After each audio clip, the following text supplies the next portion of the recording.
Hola, muy buenos días a todas y a todos. Feliz de compartir con ustedes otra capacitación más de parte del Servicio de Evaluación Ambiental. Y en esta oportunidad, esta capacitación convoca un tema muy interesante que tiene relación con los ecosistemas marinos. Ya, principalmente esta capacitación inicial tiene como principal objetivo entregar los principales alcances de la guía para la predicción y evaluación de impactos en ecosistemas marinos, recientemente publicada por el Servicio de Evaluación Ambiental. Para continuar con aquello, quiero dejar con ustedes a Andrea Paredes, jefa del Departamento de Evaluación Ambiental de la Dirección Ejecutiva del Servicio de Evaluación Ambiental, que nos dará unas breves palabras de bienvenida y posteriormente Carlos Canteriani, quien relatará esta presentación. Así que dejo con ustedes entonces a Andrea Paredes. Adelante, Andrea. Muchas gracias, Luis. Muy buenos días a todos y a todos. Primero que nada, darles las bienvenidas a esta capacitación inicial de nuestra nueva guía para la predicción y evaluación de impactos en ecosistemas marinos. Y primeramente contarles un poco qué es lo que estamos haciendo como servicio en lo que es la elaboración de guías. Carlos, si me apoyas pasando a la siguiente, por favor. Básicamente, nosotros estamos mandatados por el artículo 81 de la Ley 19.300 a administrar el sistema de evaluación de impacto ambiental, administrar un sistema de información sobre los permisos y autorizaciones de permiso ambiental, administrar un sistema de información de líneas de base, y este es el que nos convoca, que es uniformar criterios, requisitos y condiciones, antecedentes, certificados, trámites, exigencias técnicas y procedimientos de carácter ambiental, lo que ha motivado que como servicio dictemos diferentes guías y criterios técnicos durante un periodo a la fecha. También tenemos que hacer algunas propuestas de simplificación de trámite, administrar algunos registros de consultores, interpretar resoluciones de calificación ambiental, fomentar y facilitar la participación ciudadana, que es cosa que también hemos hecho en algunos módulos de capacitación en vivo. La siguiente, Carlos, por favor.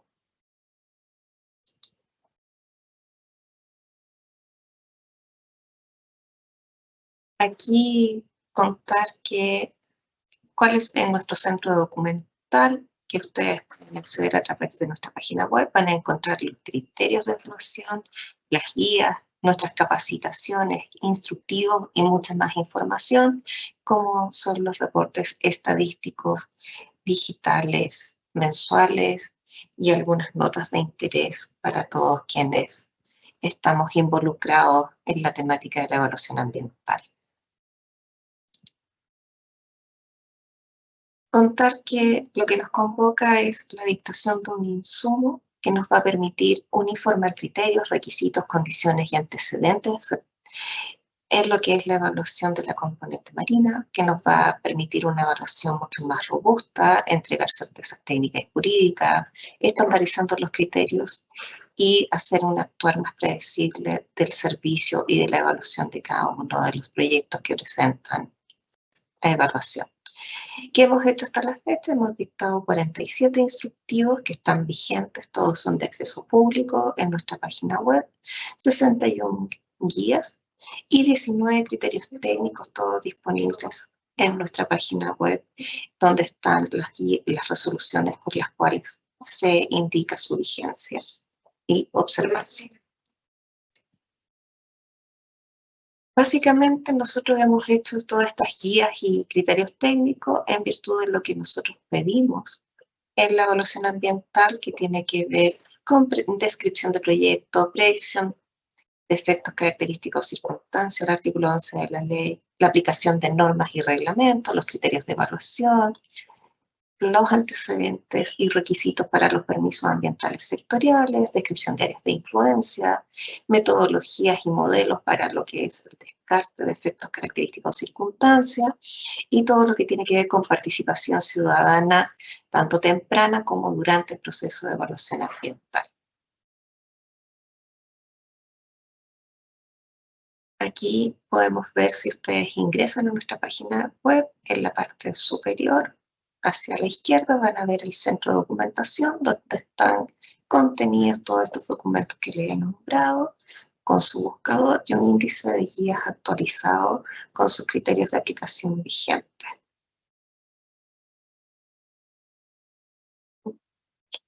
¿Qué hemos hecho también a fin de difundir nuestras guías, criterios? Hemos hecho a través del SEA Capacita más de 20 participaciones a la ciudadanía durante el año 2023, 35 capacitaciones específicas por guías o documentos que se han publicado, dictaciones de curso en el SEA Capacita, que ustedes pueden inscribirse online.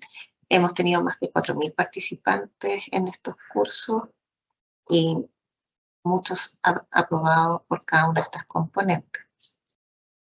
La siguiente. ¿Qué es lo que esperamos para este año? Mantener las capacitaciones online. Se van a seguir realizando capacitaciones por cada guía y criterio que se está publicando. Se aumentan los cursos del SEA Capacita 53, donde esperamos que todos puedan inscribirse y participar.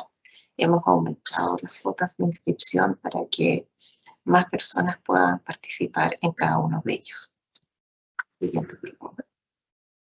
También recordar que tenemos nuestro canal virtual en YouTube, donde también queda el registro de cada una de estas capacitaciones para que quienes han participado puedan volverlas a ver, quienes por diversos motivos no puedan verlas en vivo, puedan verlas posteriormente.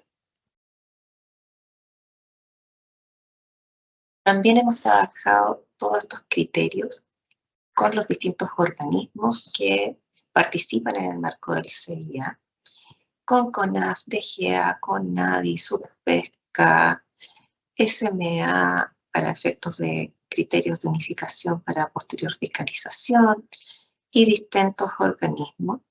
En virtud de ellos se han hecho más de 122 reuniones, tenemos permanentemente reuniones de trabajo, mesas técnicas con algunos aspectos relevantes levantados por las direcciones regionales y divisiones del SEA, con lo cual mantenemos en la actualidad 32 mesas de trabajo permanente con diversos organismos del Estado. La siguiente, por favor.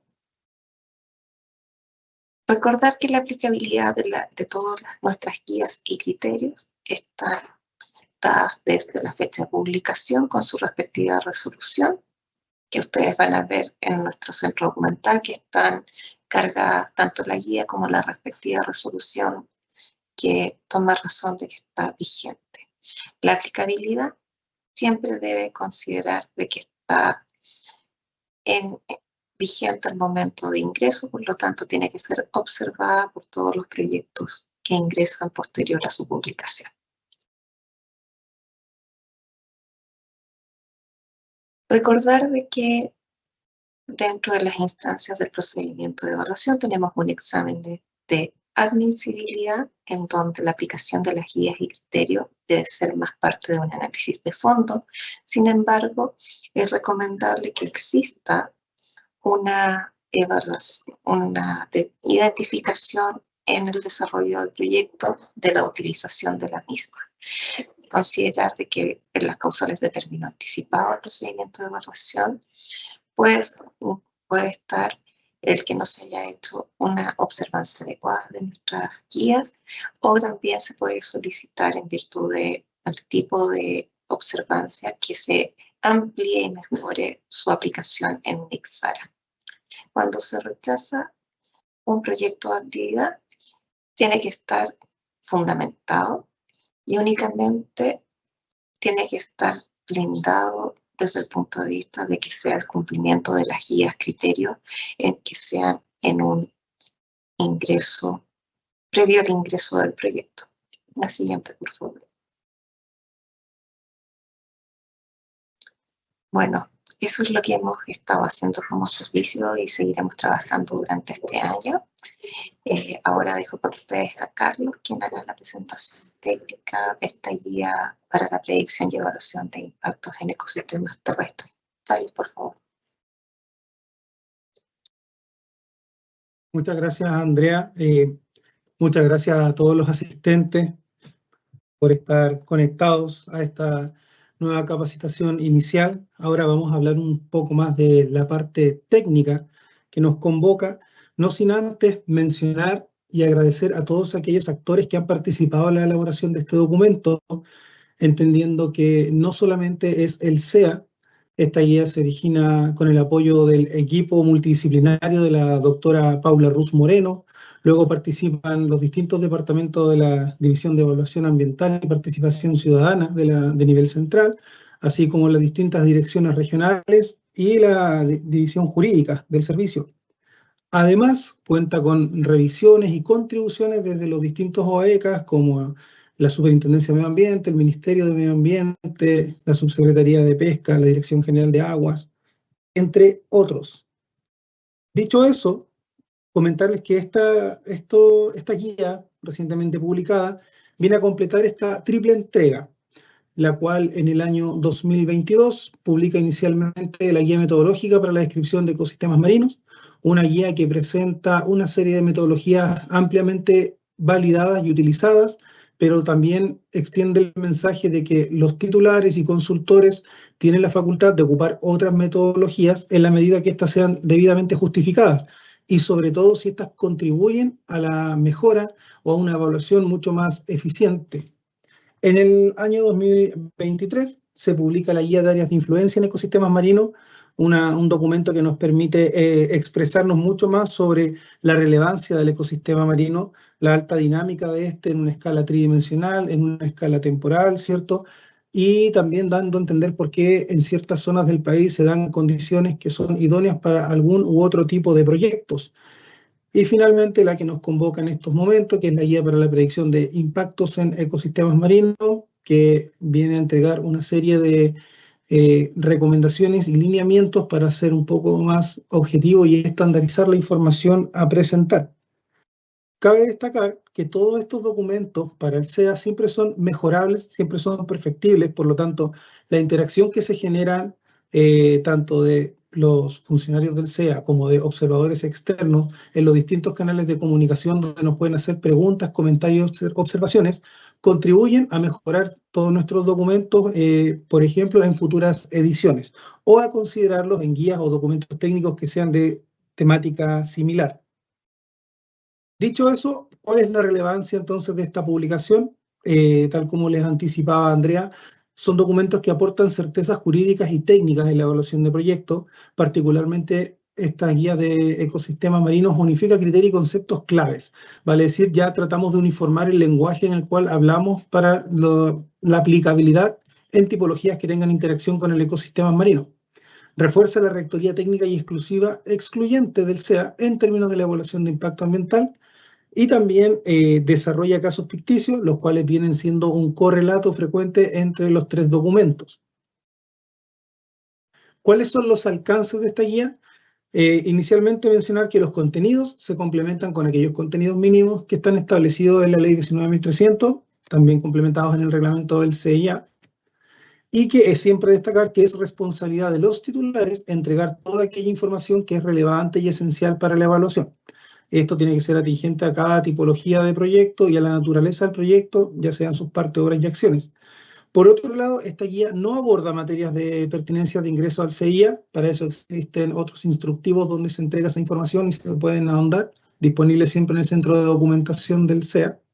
Y esta guía no aborda los humedales costeros, como les anticipaba, esa información es posible de ser encontrada en los ordinarios publicados en el 17 de enero del 2022, ¿cierto? Para la aplicación de los literales P y S.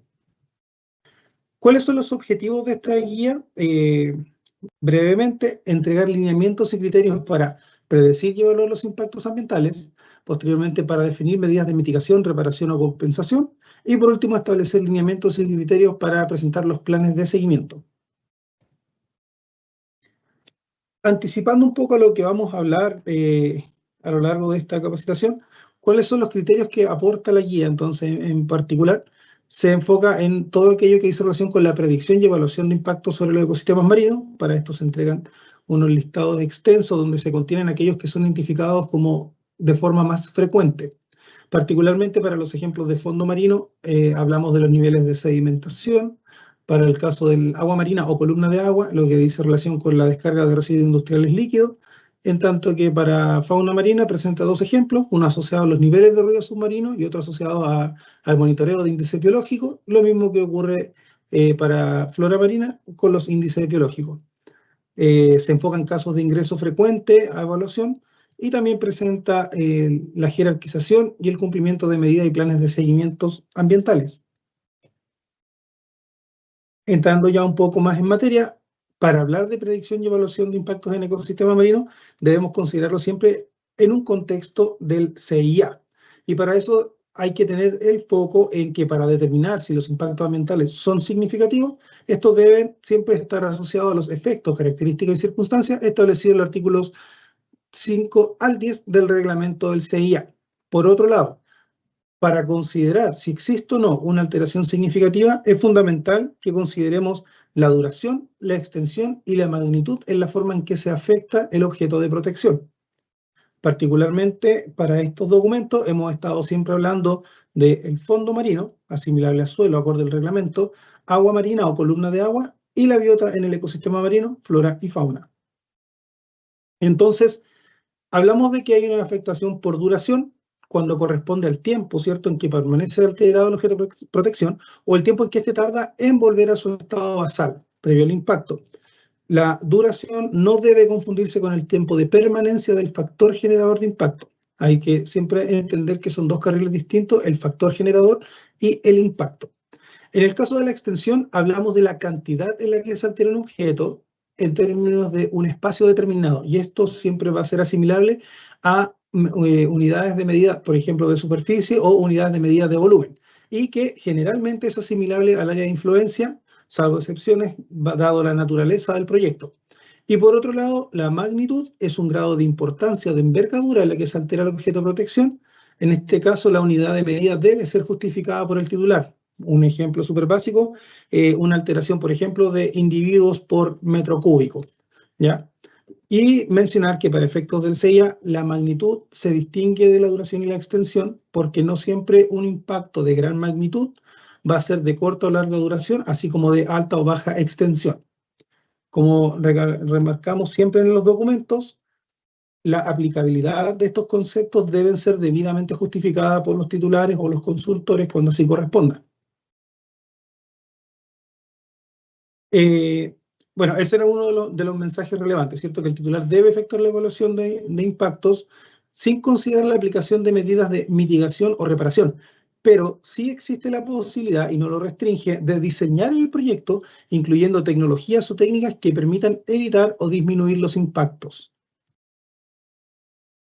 Entonces, si hacemos esta secuencia, ¿cierto? La secuencia lógica que siempre ha recomendado el CIA, cuando hacemos primero la descripción del proyecto, procedemos con describir el área de influencia, lo que nos queda es la predicción y la evaluación de los impactos. Debemos determinar si el proyecto genera o no impactos en los ecosistemas marinos.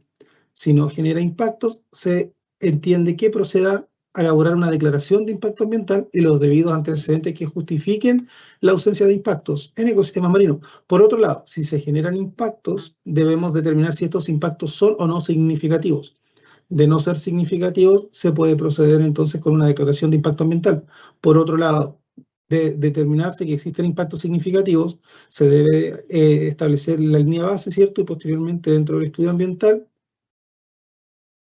luego para el estudio de impacto ambiental, se proponen las medidas de mitigación de impactos significativos en términos de magnitud, duración y extensión, como ya hemos mencionado.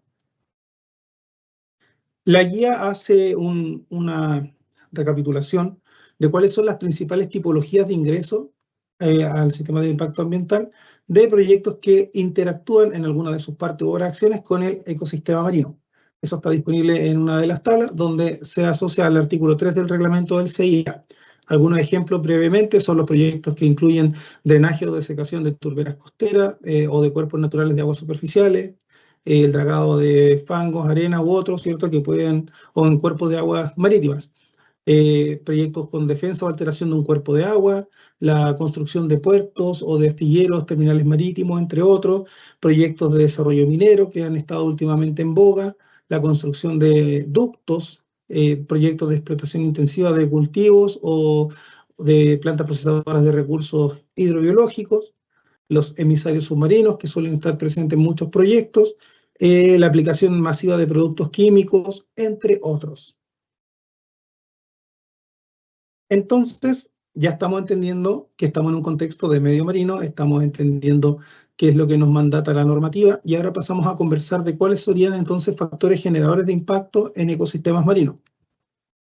Cabe mencionar que los factores generadores de impacto deben siempre estar en un contexto de localización, donde se emplazan, y la temporalidad, cuánto es lo que duran. Y esto tiene que ser evaluado en las partes, horas y acciones del proyecto. Particularmente para los recursos naturales, la guía ha aportado nuevos conceptos, o más bien acotado los nuevos conceptos, para determinar si existe presencia o inexistencia de efectos adversos significativos sobre la cantidad y la calidad de los recursos naturales. Y ahí toman relevancia hablar de la permanencia, la regeneración, la presencia y el desarrollo de las especies o el ecosistema y las alteraciones, tanto directas como indirectas. Posteriormente, el documento presenta ejemplos de factores generadores de impacto de un proyecto, ¿cierto? Pero se establece que el listado no es un listado que abarque todos, y se destaca que es responsabilidad del titular entonces identificar cuáles serían los impactos, los factores generadores de impactos y los impactos que pueda generar su proyecto previo a ser sometido a evaluación en el CIA. En la tabla 2 de la guía se presentan los ejemplos de factores generadores de impacto, que afortunadamente es una tabla muy extensa. Acá, para efectos didácticos, generamos solamente una lámina bastante resumida, donde tenemos, por ejemplo, por obras físicas y acciones que generan alteración en la zona costera, ¿cierto? Ese factor generador de impacto puede provocar un impacto en términos de deterioro de la calidad de los sedimentos o la pérdida de la calidad del agua marina o la columna de agua. En el caso de obras físicas y acciones que generen cambios en la dinámica de transporte y el depósito de los sedimentos, esto puede tener impacto ya sea la pérdida del fondo marino o la pérdida de individuos en flora y fauna marina. Por otro lado, en el transporte marítimo de insumos, de residuos, de la mano de obra, entre otros, puede provocar un impacto en la perturbación de las rutas de migración, perturbación en la introducción de biota invasora o la pérdida de los servicios ecosistémicos en zonas costeras. En el caso de las emisiones por ruido y vibraciones, ¿cierto? Esto nos habla de perturbaciones en los comportamientos de aves y mamíferos marinos, que es parte de lo que está mucho más datado desde el área académica. Y por último, la extracción o captación de las aguas marinas superficiales, subsuperficiales o profundas, donde también se puede observar posible impacto en términos de la pérdida de la calidad del agua, perturbación de la biota marina, pérdida de flora y fauna y el atrapamiento de la fauna marina, sobre todo aquella que no logra vencer la fuerza de las corrientes. Entonces, ya hemos conversado de los factores generadores de impacto y los potenciales impactos, pero para predecir estos impactos, la guía nos entrega ejemplos nuevamente, y ejemplos que están muy en extenso, y de cuáles son aquellos que ocurren de forma más frecuente, lo que nos permite tener una mayor consideración al momento de desarrollar la declaración o el estudio de impacto ambiental para abarcar la mayor cantidad de información posible. Particularmente en el caso del objeto de protección fondo marino, algunos de los ejemplos de impactos dicen relación con el deterioro del fondo marino, con la erosión de este o la compactación, así como la pérdida de sus propiedades físico-químicas. Particularmente para el agua o la columna de agua, se observan impactos en términos de cambio de las propiedades físico-químicas, cambio en temperatura, turbidez, entre otros. En el caso de la fauna marina, hablamos de pérdida de individuos o de ejemplares, perturbación por desplazamiento de la fauna, la posibilidad de que haya la invasión de especies exóticas o oportunistas, bioacumulación de contaminantes, alteración de especies que son bioindicadores, entre otros. Y finalmente, para flora marina se entregan algunos como son la pérdida de individuos o ejemplares, la modificación de parámetros estructurales o poblacionales, la invasión de especies exóticas de flora oportunista también, bioacumulación de contaminantes, alteración de especies bioindicadoras o bien la intensificación de las floraciones algales nocivas.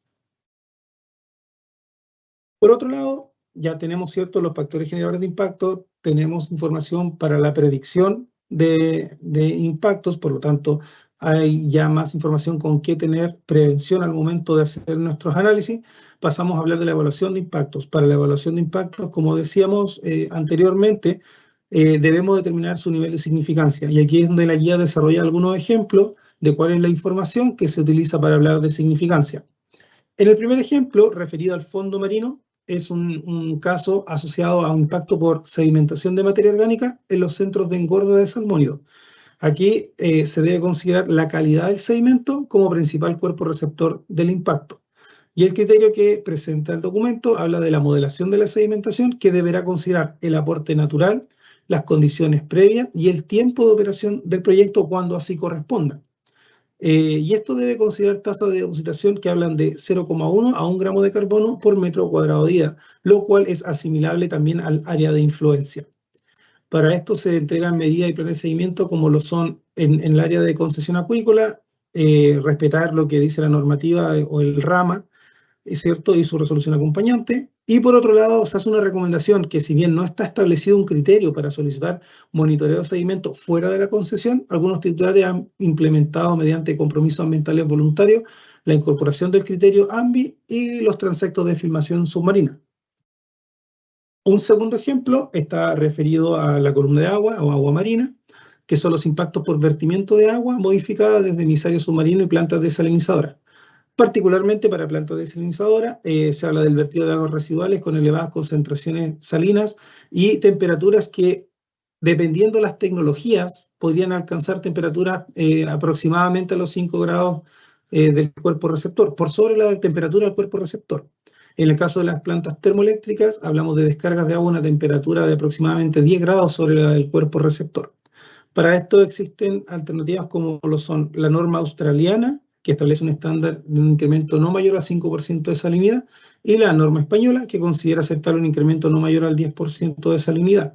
Aquí, como hemos mencionado, va a ser responsabilidad del titular justificar cuál de estas dos normativas de referencia va a emplear.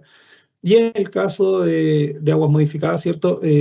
Respetar lo que dice el Decreto Supremo 90 respecto a los residuos industriales líquidos, lo que son conocidos como las tablas de descargas. Para esto, entre las medidas y seguimiento encontramos la elaboración de un PBA marino, la implementación de difusores para facilitar la dilución e incluir mediciones continuas de salinidad en la descarga, objeto de verificar que no se exceda una concentración máxima modelada y que es la que ha sido evaluada. Para el caso de fauna marina, un primer ejemplo dice relación con los impactos por ruido submarino en el hincado de pilotes. Y acá es relevante indicar que estos ejemplos también están, y la información en mayor detalle está disponible en el criterio de evaluación en el CIA, predicción y evaluación de impactos por ruido submarino. Particularmente entre los impactos encontramos alteraciones a nivel fisiológico, auditivo y no auditivo, así como de tipo conductuales en términos de percepción y de comportamiento. Acá la recomendación es seguir los criterios definidos por Southall en el 2019 y el estándar de la NOAA del 2018. Además, encontramos como medidas y seguimiento las mediciones y evaluación de ruido según los procedimientos descritos por Caltrans en el 2020 para la fauna marina. Repito, toda esta información la encuentran mucho más en extenso en el criterio de evaluación mencionado.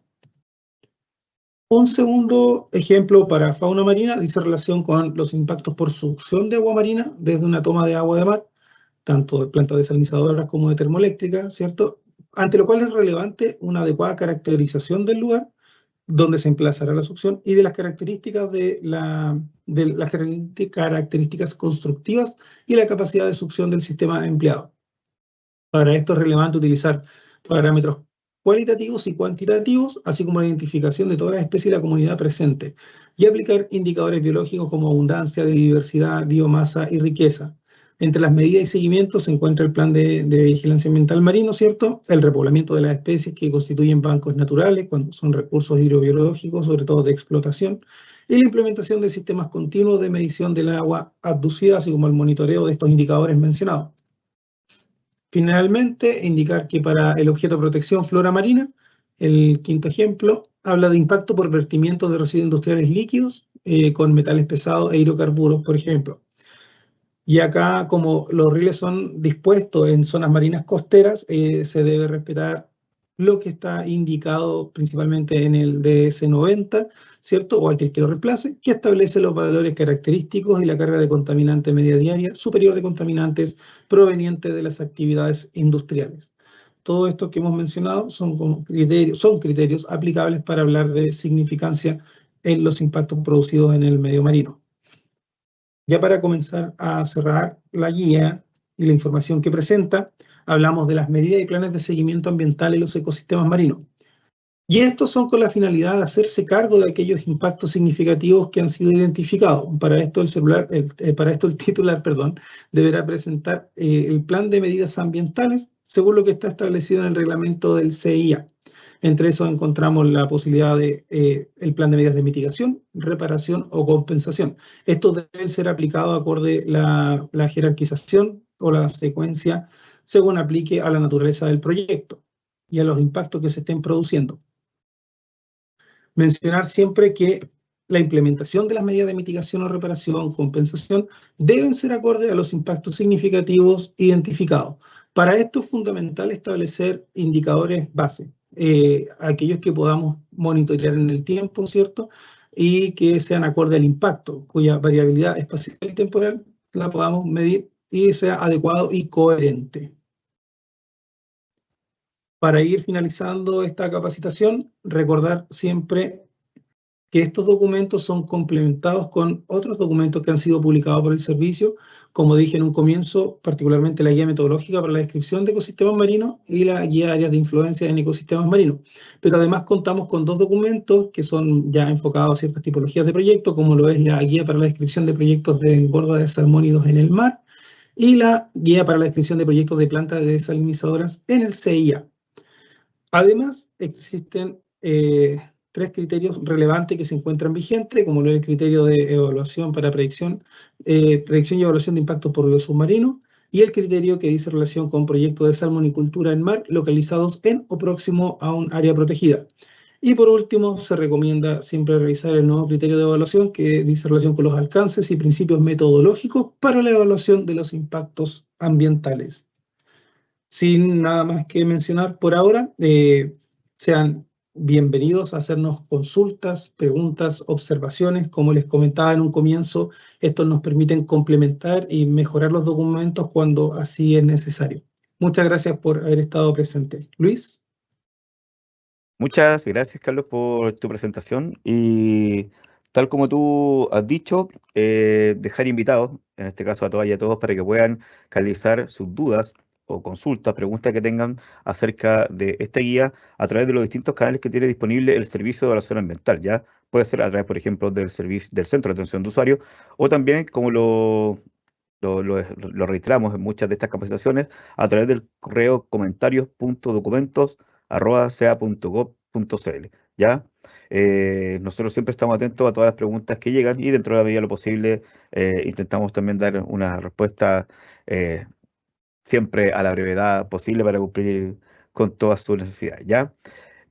Agradezco la gran conexión que tuvimos el día de hoy y en este caso los dejo invitados a que estén atentos a próximas capacitaciones que vienen y también a que revisen la página del SEA Capacita porque ya están abiertas las matrículas para los cursos de este semestre. Estoy mirando el calendario y entre el 8 y el 12 están abiertas las matrículas. Así que los invito a ingresar al seacapacita.ca.gov.cl y también a registrar su matrícula en los cursos que están disponibles.